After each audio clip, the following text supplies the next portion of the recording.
What's up, everybody? Welcome back to the Bro Tech Gaming Podcast. My name is Carlos. This is the homie Sean, and we are in another week, and we're gonna see what's up with the news this week. So, Sean, what you got for us? So some interesting stuff that popped up. We want to make this a regular thing every now and then, keep you guys updated on the news. So we were looking up Twitter and some like websites and see like what's popping in the gaming, tech, and movie world because that's what we like to talk about here at the Bro Tech Gaming Podcast. So first thing on my list is Harry Potter. So for all you Harry Potter fans out there, love it or hate it, they are rebooting the entire Harry Potter franchise on HBO Max. So basically, what they're doing is every season is going to cover each book. So, like, season one is going to be like Sorcerer's Stone. Season two will be Chamber of Secrets and all that stuff. But, like, all the Harry Potter movies that we grew up and watched and fell in love with. Getting a whole reboot, man. They're starting all over. What do you think of that, Carlos? Do you think that's a good thing or a bad thing? Because me personally, like, so if they're gonna be doing a season for every book, does that mean the season can have a lot more episodes? So it's not gonna be like contained to just that runtime for a movie wise that they can go like a whole like 10, 11 episodes just for that one book. I mean, I guess it depends on how HBO wants to do it, right? Because we've seen shows where they'll do 6 episodes, like Last of Us had 9 episodes.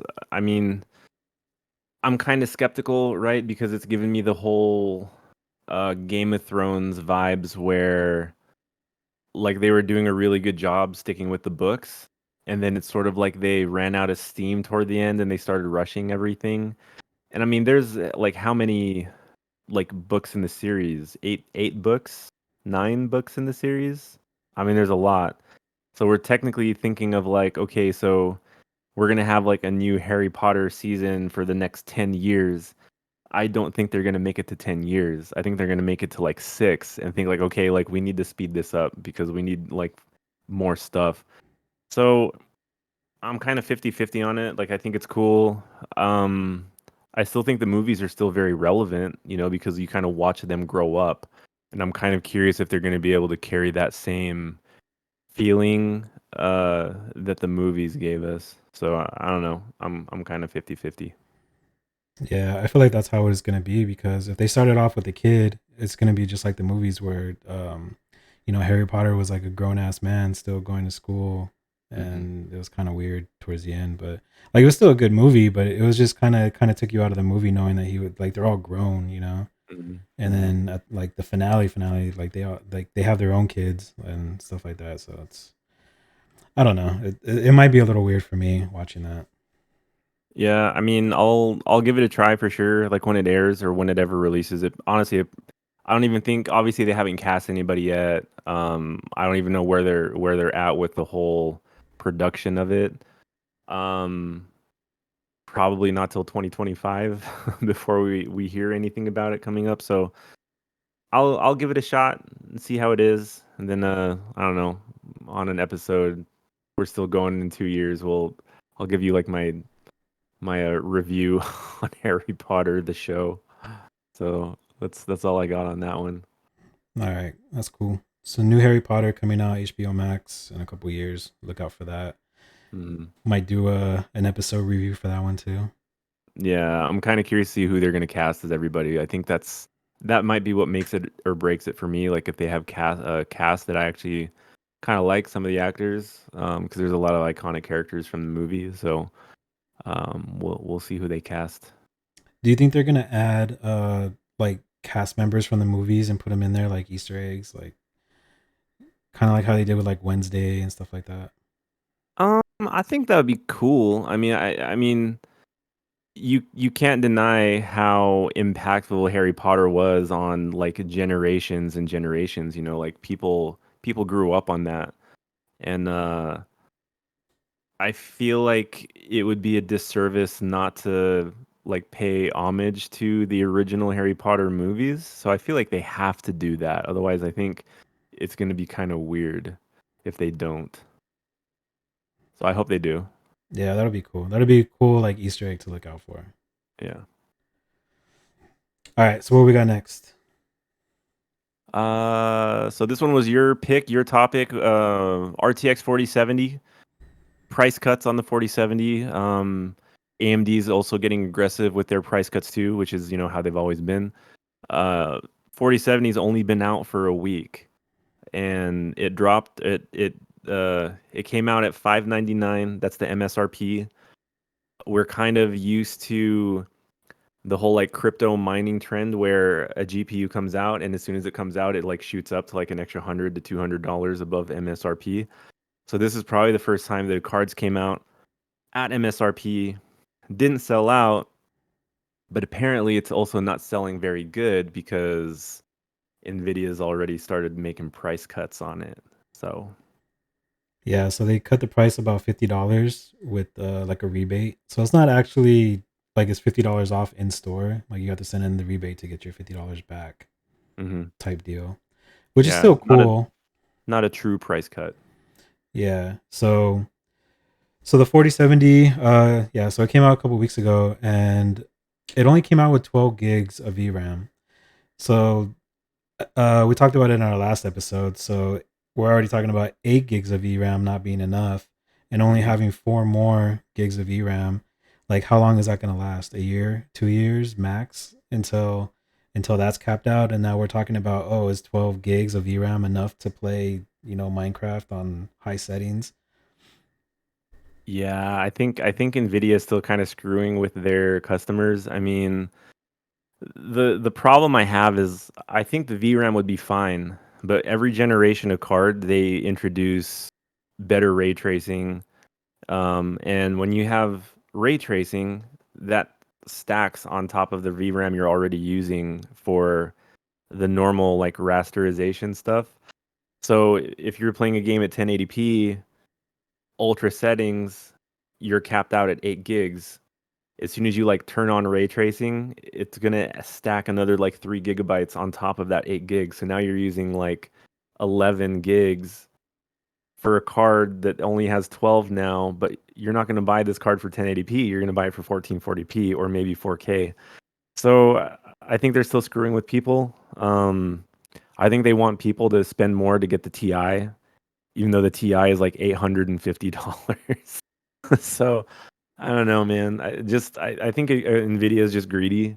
Um, Not to say that AMD is not greedy either. Like AMD is just as bad. The thing is every time Nvidia comes out with a card, AMD sees it as an opportunity to like undercut them, and they can say like, "Hey, like look at the value you're getting out of our cards. Like look how much money you're spending for Nvidia, but you can get the same performance for less money and on a previous generation." So I mean, it's all marketing tactics at the end of the day. Um, but I mean, like, it's still overpriced. I still think the 4070 is overpriced. I think it should have came out at like a $450 to $500 card, not a $600 card. That's just my opinion. Yeah, that extra $100 like really kind of takes you out of it. Yeah, it's a big difference too when you think about like where the entire lineup of cards like stack up, like based on the price to performance. Like all Nvidia is doing is they're just like planting themselves like in between different performance brackets.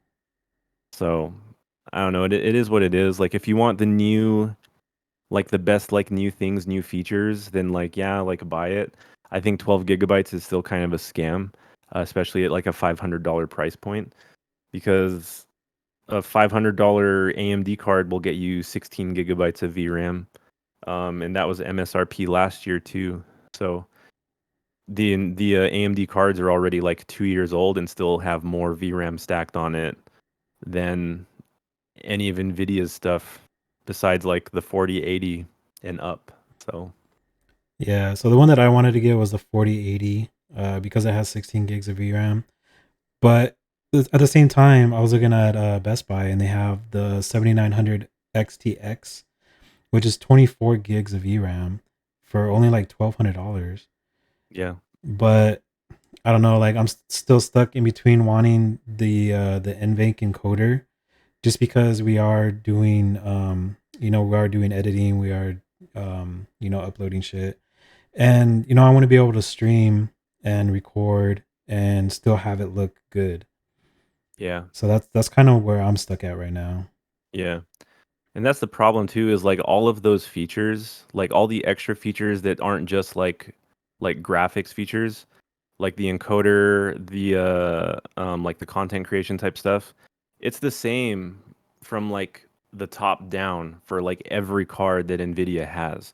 So it's not really like costing them anything to have those features, but they're expecting people to pay extra money for that premium, even though you could take like a 3060 from last year and it'll have the same content creation capabilities in that as a 4090 does this year.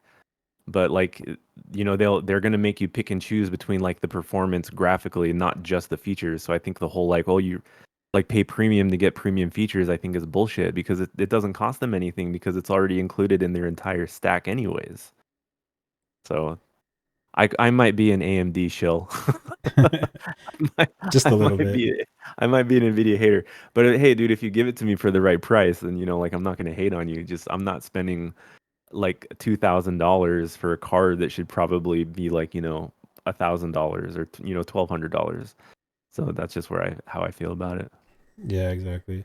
And it's kind of hard. Like, okay, so in 2020, I started building my PC, and I got Mm-hmm. my GPU for about $440.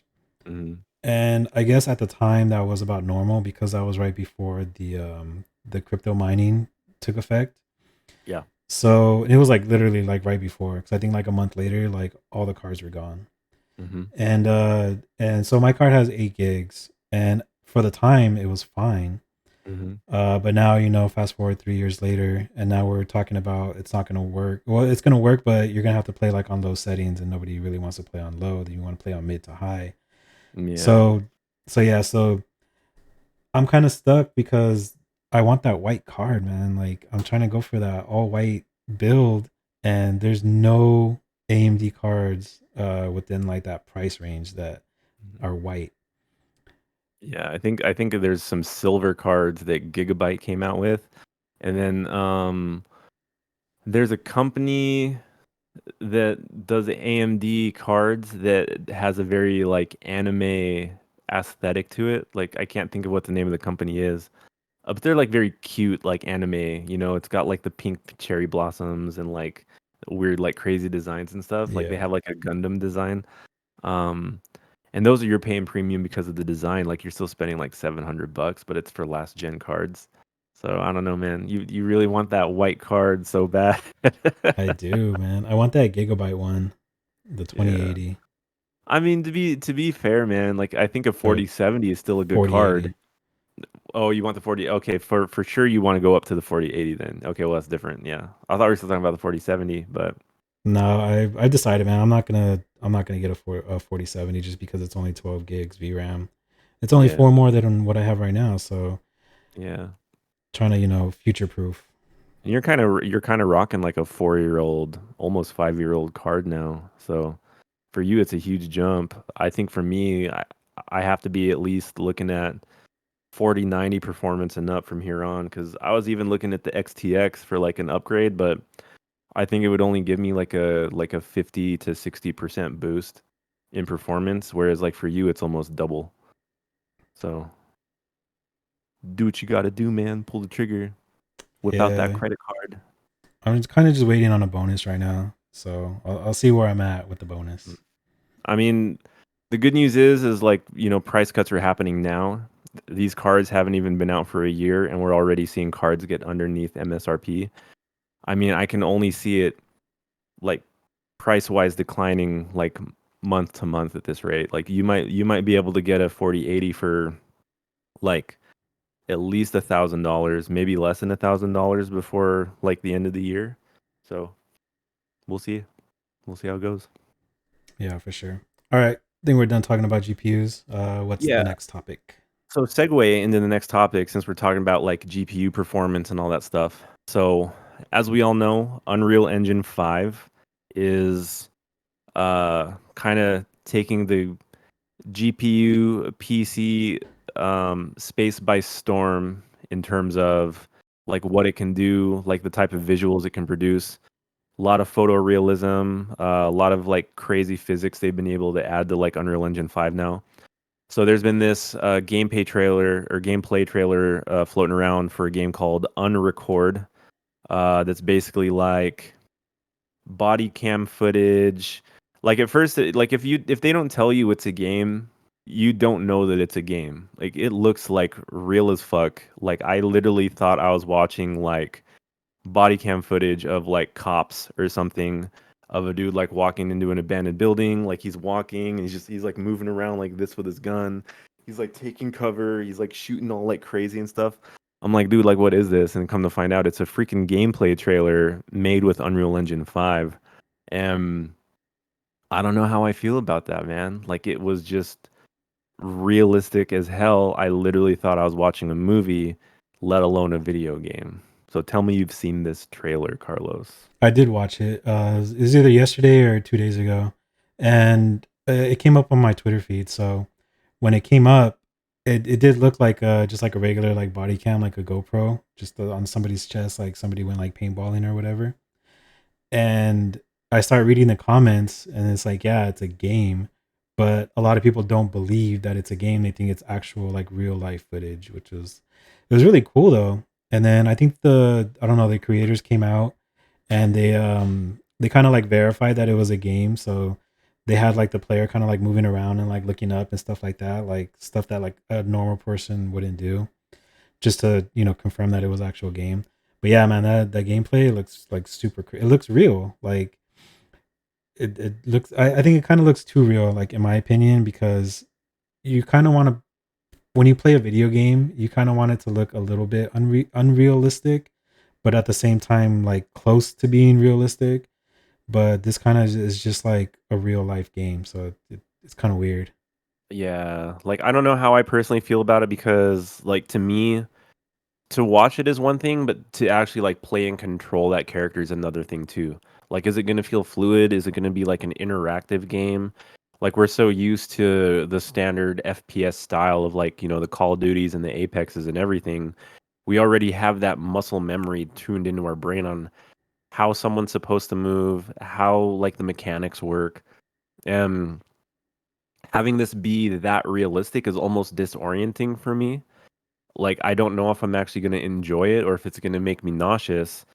And it kind of raises that whole, question about realism, like you already have all of these like politicians and shit that say like, oh, like, video games are violent and like they're a bad influence on our children and they're too realistic. And, they're talking about games like Grand Theft Auto or like Call of Duty where like obviously it's not that realistic. But now you have a game that literally looks like you're controlling a real person in a real setting, and it's just like, okay, well, where do we like draw that line now of realism versus like video game realism? Like, is that going to be an argument for people to say in the future, like, oh yeah, these games are way too realistic, you know? And then I feel like you're even going to have sort of like a VR aspect to that too, because like, the advancements in VR have gone quite a long ways too. So I don't know, man. Like, I doubt we're gonna have computers powerful enough to play this game anyways, because like you put on a text message to me like you're gonna need 58 gigs of VRAM and like 350 gigs of DDR like 6 memory. So uh, I mean we'll see when it comes out. Like I know that Unreal Engine 5 is really pushing the boundaries right now on PC hardware to where like every game coming out that uses Unreal Engine 5, like it puts your 5700 XT as like the minimum specs now. So, uh, but yeah, I'm kind of curious to see what it'll actually be like when it comes out. Like, are people gonna love it? Or are people gonna hate it? Because you can have a game that like visually looks good but still plays like shit too. So I guess we'll see when that happens. Yeah. I think the camera placement was a little bit odd for me because it's more like in the chest area, so you're kind of seeing the gun like here in front of you instead of like up here where you can look down and you still have like that space to see.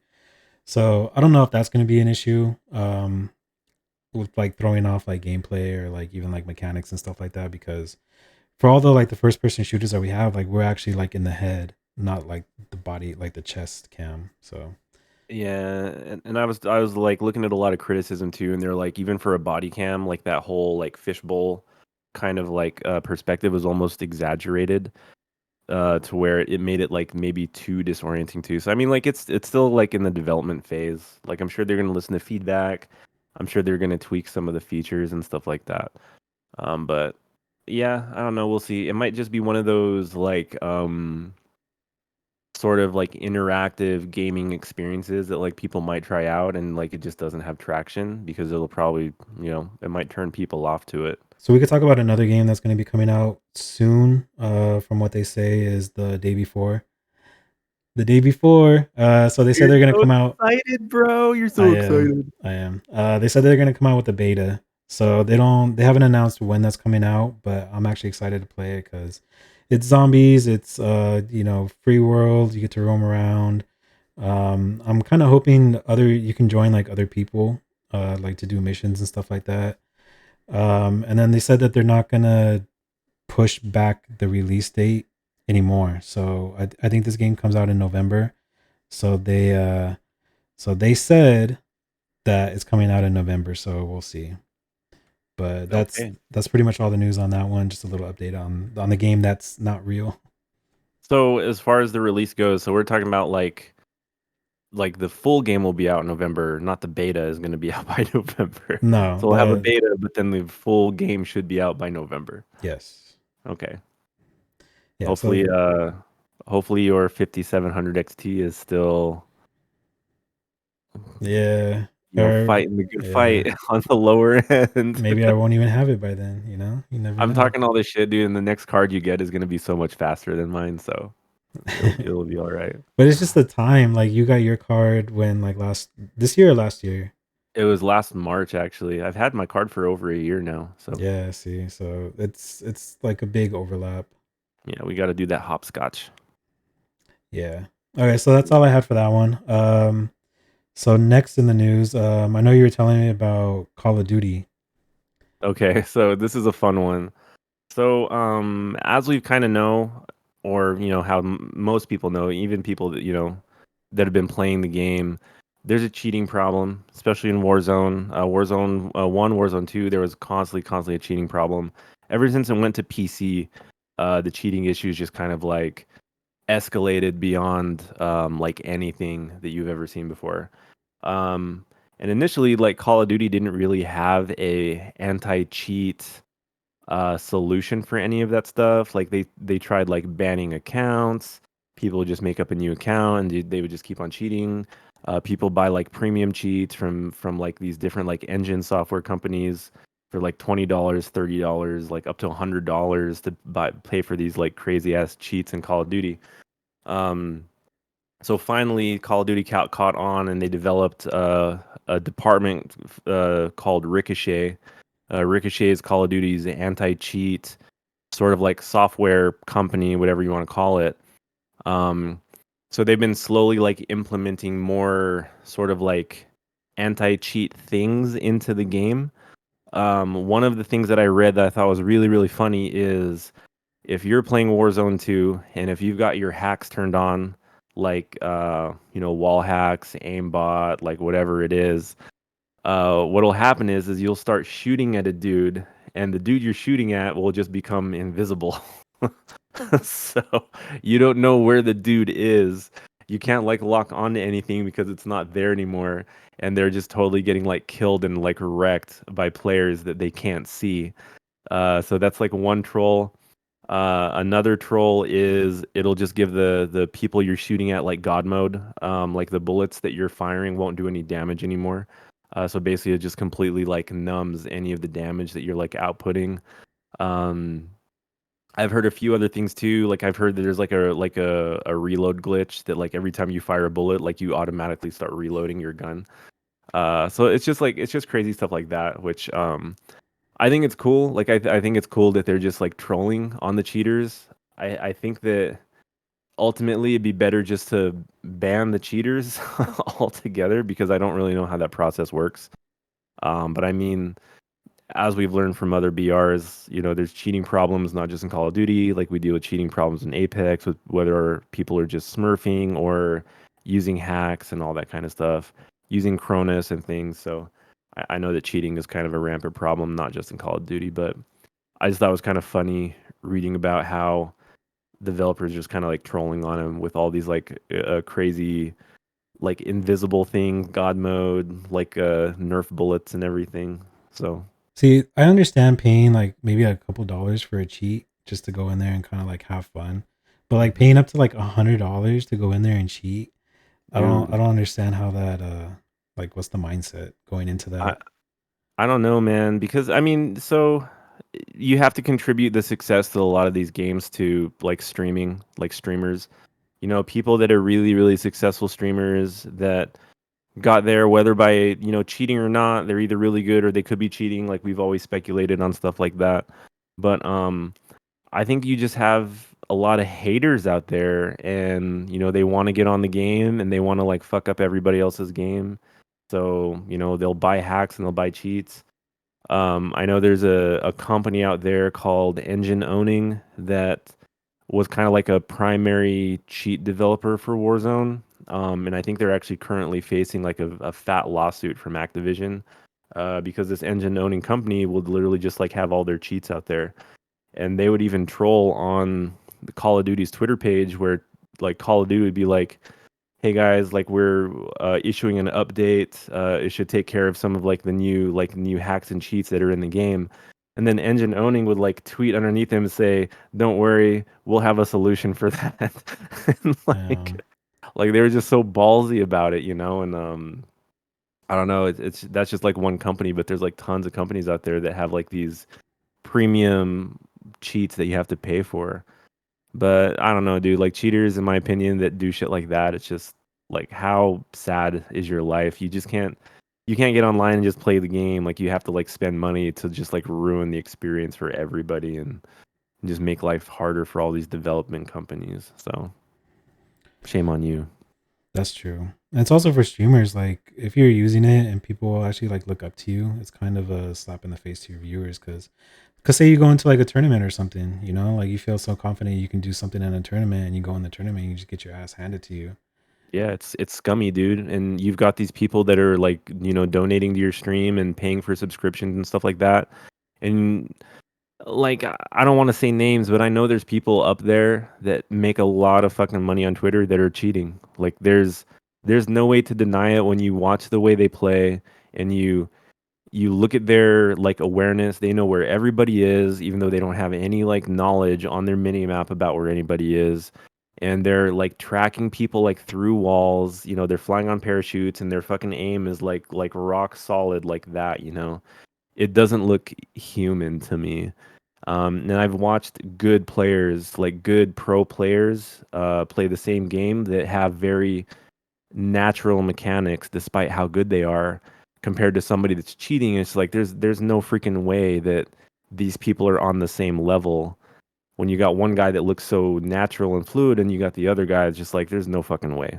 Like his aim is way too fucking solid for that. So it's scummy. Yeah, what I always see is people like shooting through smoke even though they don't have like a holographic or anything on their gun. Yeah, like how do you know? Like how do you know where they are? And they're just like nailing them the whole time. So, but you were even telling me about a homie that you had that you knew had some hacks on Apex that was doing like headshots, right? Like a headshot hack. Yeah. So I mean, they're out there. I don't know if he paid for it, but they're out there. Yeah, he did. I'm not gonna mention the name, but yeah. But was that on console though, or is that PC? That was I think it was console at first and then it went to PC.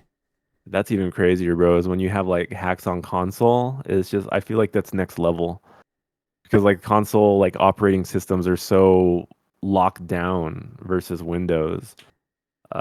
Having cheats on console is crazy to me, man. Yeah, it was the It's Game like Shark. master class, bro.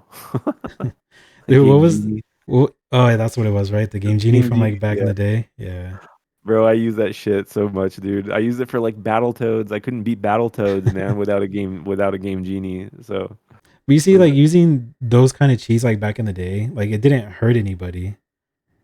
Yeah, As because it's just you playing the game and it's one player, you know, like you're not competing online with other people. So I feel like if you're doing it just to like play the game, you know, it's like easy mode. You know, games back then didn't have an easy hard mode. Now they do.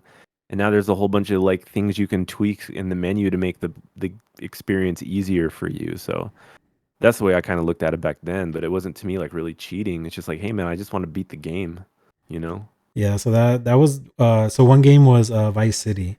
Vice Yes. City, I could not beat the final mission without using like the armor, the ammo, because there was just like hordes of people coming at you. Yeah, you had to stack up, dude. You had to like max out all your shit, like all your health, all your ammo, all your armor. And then you had to do it like in between the mission because you die still. So you're doing like the Yeah, and you had to memorize that code too. Yeah, Man, man. the good old days. The good old days. All right, so let's jump into our next and probably our final topic for this podcast, which is going to be the Twitter blue check mark. So on 420, Elon Musk took all the legacy check marks are gone. Oh Uh, no. yeah, so pretty much the only way to get your check mark is to pay $8 a month. Um, so politicians have the gray check mark, but I don't think they're paying for it. I think that stays there. And then you have like big companies like say like a team like the Lakers or something like that. They have the like the yellow check mark. Okay, like the gold, that's what the gold check mark is. Yeah. And Okay. then you have the blue ones which are paid for by people. Which is So funny to me. yeah, so yesterday, I have a lot of free time at work, so I'm kind of just going through my news feed, and it's pretty much a lot of celebrities going on there, going out of their way to tweet, I don't care about the blue check mark, I'm not gonna get it, like just so people know this is me. And it's like don't fall for imposters Yeah. asking you for money and blah blah blah. And like in my head, like my first thought in my head is like, if you have fans that are actually fans, they're already following you. Like why are they Yeah. gonna follow you and then see another account and be like, oh, I'm gonna follow this one too because maybe it's another account from this person. Yeah. And I'm just like, nah, like I don't know, like just seeing the celebrities get so butthurt about a blue check mark next to their name kind of makes me laugh. It just feels like they're very like entitled to that free blue check mark, which it's $8, bro. Like, come on. I think that's definitely like the best way to describe it is just entitlement, man. Because like I don't know, like we're small. We don't have a lot of followers. I think we have like 9 followers on our Bro Tech Twitter. Which if you guys are listening, please follow our Twitter page. Look in the But link in the link description link below. below. But it's just crazy to me, man, how like you don't hear about any of it except from the celebrities that are like up at like the very top echelon of like who this affects the most. And like most average people don't care, man. Like they don't care if they're verified or not. It's just I don't know, whatever. I'm just whatever. Yeah, because I mean, honestly, bro, like if we wanted to get a blue check mark, we could. Like we have the money to pay for $8 to get a little blue pixel next to our name on Twitter. But it just like for me, it wouldn't do anything on like my main Twitter because like everybody on there, either I don't know them or they're just like the homies, like they're not gonna care if like they're not gonna see like another you know, was zombie kid and be like, oh, I wonder if that's Carlos or No, is is that this the one real Carlos? zombie kid? Yeah, like no one gives a shit, bro. Yeah, and honestly, dude, like I didn't even know like what all the different colors meant anyways. Like everybody always talks about like their Twitter verification badge and all that stuff, and I'm just like, oh, like skip, scroll, skip, like I don't care. Mute this, not interested in this. So Twitter has been kind of fun lately though, especially after like Elon Musk took over, just how like crazy everybody's opinions have gotten in the past like year or so now, just with all the Twitter drama. But I still have it. I still like my Twitter. So Yeah, it's just free entertainment. yeah, I just use it for news updates. It helped me create this list for today's news podcast episode. Yeah, for sure. 'Cause I mean, without Twitter, we probably wouldn't have seen the Unrecord trailer. Mhm. Yeah, So it still does good. just tweet responsibly, ladies and Yeah, gentlemen, yeah. Just especially if you're verified. Yeah, just be nice. That's all Be you got to nice do. to Just be a everybody. good person. That's Yeah. Don't be a dick. it. All right. So, I think we'll wrap this podcast up with that one. Yeah, I Do you think have, that will do it. you have anything else you want to add or not? No, not really. Just thank you guys again for joining us on this podcast episode. We will, as I said, try to make these news updates more frequent. Hopefully when the really important news comes down the pipeline, we'll be here to report it to you guys if you haven't heard it already. But these have been kind of fun. Otherwise, Yeah, definitely. If Mhm. you guys haven't already, please subscribe to our YouTube. Click the like and hit the bell. We come out with videos pretty much every week as long as we're not on vacation. Mhm. Check out the Spotify. Every Monday we come out with an episode. The YouTube schedule is kind of all over the place right now. I'm trying to find a good time to upload and put those videos out. Mhm. But But yeah, there's plenty of content for everybody. So if there's one topic that you guys aren't feeling, we have plenty of other ones to go over. So whatever you're feeling, whatever your flavor is, maybe we got something for it. So just check out our channel, check out our page. yeah, for sure. All right, guys, have a good day, have a good weekend, have a good week. Whenever you're watching this, just laters. Be kind, rewind. Yes.